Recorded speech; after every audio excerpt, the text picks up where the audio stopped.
15 मई 2026 से सूर्य वृष राशि में प्रवेश कर रहे हैं। सूर्य का ये गोचर केवल एक सामान्य राशि परिवर्तन नहीं है, बल्कि मैदनीय ज्योतिष में यह सत्ता, वैश्विक नेतृत्व, अर्थव्यवस्था, कृषि, प्राकृतिक संसाधन, बैंकिंग व्यवस्था और युद्ध शांति की दिशा तय करने वाला महत्वपूर्ण परिवर्तन माना जाता है। वर्तमान समय में दुनिया पहले से ही अस्थिरता के दौर से गुजर रही है। ईरान इजराइल तनाव, अमेरिका की सक्रियता, रूस यूक्रेन युद्ध, चीन ताइवान विवाद, ऊर्जा संकट और वैश्विक आर्थिक दबाव, इन सब के बीच सूर्य का वृष राशि में प्रवेश एक नई दिशा देने वाला सिद्ध हो सकता है। आज के इस विश्लेषण में हम समझेंगे कि 15 मई 2026 से 15 जून 2026 तक सूर्य का वृष राशि में गोचर दुनिया पर क्या प्रभाव डालेगा। क्या युद्ध शांत होंगे या और अधिक भड़केंगे? क्या अर्थव्यवस्था संभलेगी या नए संकट आएंगे? और भारत सहित विश्व राजनीति में क्या बड़े परिवर्तन देखने को मिल सकते हैं? वीडियो को अंत तक अवश्य देखिए, क्योंकि इस गोचर में कई ऐसे संकेत दिखाई दे रहे हैं जो आने वाले महीनों की वैश्विक दिशा तय कर सकते हैं।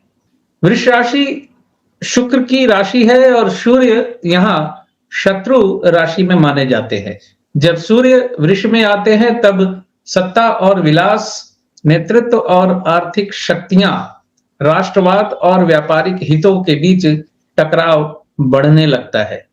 सूर्य अग्नि तत्व का ग्रह है, जबकि वृष पृथ्वी तत्व की स्थिर राशि है। इस कारण ये गोचर बाहर से स्थिरता दिखाता है, लेकिन अंदर ही अंदर बड़े संघर्ष और दबाव उत्पन्न करता है। सबसे पहले युद्ध और वैश्विक तनाव की बात करें तो ये गोचर पूरी तरह शांति स्थापित करने वाला दिखाई नहीं देता। इसके पीछे सबसे बड़ा कारण यह है कि मई 2026 के दौरान मंगल अपनी स्वयं की राशि मेष में अत्यंत प्रबल स्थिति में रहेगा। मंगल का ये प्रभाव सैन्य गतिविधियों, आक्रामक रणनीतियों और प्रत्यक्ष टकराव की संभावना बढ़ाता है। सूर्य जब वृष में आएंगे तब सत्ता और सैन्य शक्ति दोनों अपने अपने हितों की रक्षा के लिए अधिक कठोर निर्णय लेने लगेंगे। ईरान इजराइल अमेरिका तनाव के संदर्भ में देखें तो यह समय अत्यंत संवेदनशील दिखाई देता है। वृष राशि तेल, प्राकृतिक संसाधन, वित्तीय बाजार और भू संपत्ति से संबंधित मानी जाती है। इसलिए मध्य पूर्व में जो भी तनाव होगा उसका सीधा असर वैश्विक तेल बाजार पर दिखाई देगा। तेल की कीमतों में अचानक उछाल, समुद्री मार्गों पर खतरा, व्यापारिक अवरोध और आर्थिक दबाव बढ़ सकता है। हालांकि सूर्य का यह गोचर तत्काल विश्व युद्ध का स्पष्ट संकेत नहीं देता, लेकिन नियंत्रित संघर्ष और रणनीतिक युद्ध की स्थिति को मजबूत करता है। यानी देश सीधे बड़े युद्ध में उतरने से बचेंगे, लेकिन प्रॉक्सी युद्ध, साइबर अटैक, सीमित सैन्य कार्रवाई, मिसाइल परीक्षण और राजनीतिक दबाव की घटनाएं बढ़ सकती है। विशेष रूप से मई के अंतिम सप्ताह से जून के प्रथम सप्ताह के बीच दुनिया में कोई बड़ी सैन्य या राजनीतिक घटना सुर्खियों में आ सकती है। ये घटना वैश्विक बाजारों को हिला सकती है। कई देशों की सरकारें सुरक्षा को लेकर नए कठोर कदम उठा सकती है। अब प्रश्न आता है, क्या शांति स्थापित होगी? पूर्ण और स्थायी शांति के योग इस अवधि में बहुत मजबूत नहीं दिखाई देते, क्योंकि सूर्य वृष में रहते हुए आर्थिक हितों को प्राथमिकता देंगे। विश्व की बड़ी शक्तियां युद्ध समाप्त करने से पहले अपने रणनीतिक और आर्थिक लाभ सुरक्षित करना चाहेंगे।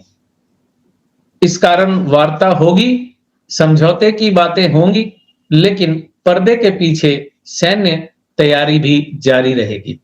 कई देशों में जनता युद्ध और महंगाई से परेशान दिखाई दे सकती है। सरकारों के खिलाफ विरोध प्रदर्शन, आर्थिक असंतोष और राजनीतिक दबाव बढ़ सकता है। विशेषकर यूरोप के कुछ देशों में आर्थिक अस्थिरता और सामाजिक असंतोष बढ़ने के संकेत मिलते हैं। अब भारत की बात करें तो सूर्य का वृष गोचर भारत के लिए मिश्रित लेकिन रणनीतिक रूप से महत्वपूर्ण दिखाई देता है। भारत इस समय अंतर्राष्ट्रीय राजनीति में संतुलन बनाने की कोशिश करेगा। एक ओर पश्चिमी देशों से संबंध मजबूत रखने का प्रयास होगा, वहीं दूसरी ओर रूस और मध्य पूर्व के ऊर्जा और व्यापारिक संबंध भी बनाए रखने होंगे। भारत की विदेश नीति इस समय अत्यंत व्यवहारिक और लाभ आधारित दिखाई दे सकती है। सरकार राष्ट्रीय सुरक्षा के विषय पर काफी सख्त रुख अपना सकती है। सीमा सुरक्षा, रक्षा समझौते और सैन्य आधुनिकीकरण से जुड़ी बड़ी घोषणाएं संभव है। सूर्य का वृष गोचर कृषि और मौसम पर भी प्रभाव डालता है। कुछ क्षेत्रों में भीषण गर्मी, आगजनी, सूखा जैसी स्थितियां बढ़ सकती हैं। वहीं कुछ देशों में अचानक मौसम परिवर्तन कृषि क्षेत्र को प्रभावित कर सकता है। खाद्यान्न और आवश्यक वस्तुओं की कीमतों में उतार चढ़ाव बढ़ सकता है। विश्व अर्थव्यवस्था की बात करें तो ये गोचर वित्तीय बाजारों में अस्थिरता ला सकता है। सोना, चांदी और तेल जैसी वस्तुओं में तेज हलचल दिखाई दे सकती है। निवेशक सुरक्षित निवेश की ओर भाग सकते हैं। बैंकिंग सेक्टर और शेयर बाजार में अचानक उतार चढ़ाव देखने को मिल सकता है। विशेष रूप से टेक्नोलॉजी और रक्षा क्षेत्र से जुड़ी कंपनियां इस समय अधिक चर्चा में रह सकती हैं। कई देश रक्षा बजट बढ़ा सकते हैं। हथियारों की खरीद और सैन्य गठबंधन तेज हो सकते हैं। अब अगर चीन की बात करें तो यह समय चीन के लिए भी रणनीतिक दबाव का समय हो सकता है। ताइवान मुद्दे पर बयानबाजी तेज हो सकती है। समुद्री क्षेत्रों में तनाव बढ़ सकता है। हालांकि प्रत्यक्ष बड़े युद्ध की संभावना सीमित दिखाई देती है, लेकिन शक्ति प्रदर्शन और सैन्य गतिविधियां अवश्य बढ़ेंगी। रूस यूक्रेन संघर्ष में भी निर्णायक समाधान की संभावना कम दिखाई देती है। दोनों पक्ष अपनी अपनी स्थिति मजबूत करने की कोशिश करेंगे। युद्ध लंबा खींचने की स्थिति अभी भी बनी रह सकती है। अब यदि ज्योतिषीय दृष्टि से गहराई में जाएं, तो सूर्य का वृष में होना यह दर्शाता है कि दुनिया इस समय सत्ता बनाम संसाधन के संघर्ष से गुजर रही है। युद्ध केवल सीमाओं का नहीं, बल्कि ऊर्जा, व्यापार, आर्थिक नियंत्रण और वैश्विक प्रभाव का बन चुका है। और यही कारण है कि आने वाले समय में सैन्य संघर्षों के साथ आर्थिक युद्ध भी तेज हो सकते हैं। मई 2026 से जून 2026 के बीच दुनिया में कूटनीतिक गतिविधियां अवश्य बढ़ेंगी।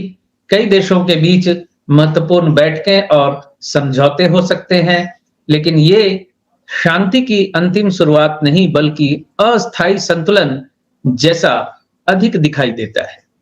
इस अवधि में विश्व नेताओं की छवि भी प्रभावित हो सकती है। कुछ नेताओं की लोकप्रियता अचानक बढ़ सकती है, जबकि कुछ नेताओं को जनता के विरोध का सामना करना पड़ सकता है। सत्ता परिवर्तन की चर्चाएं कई देशों में तेज हो सकती है।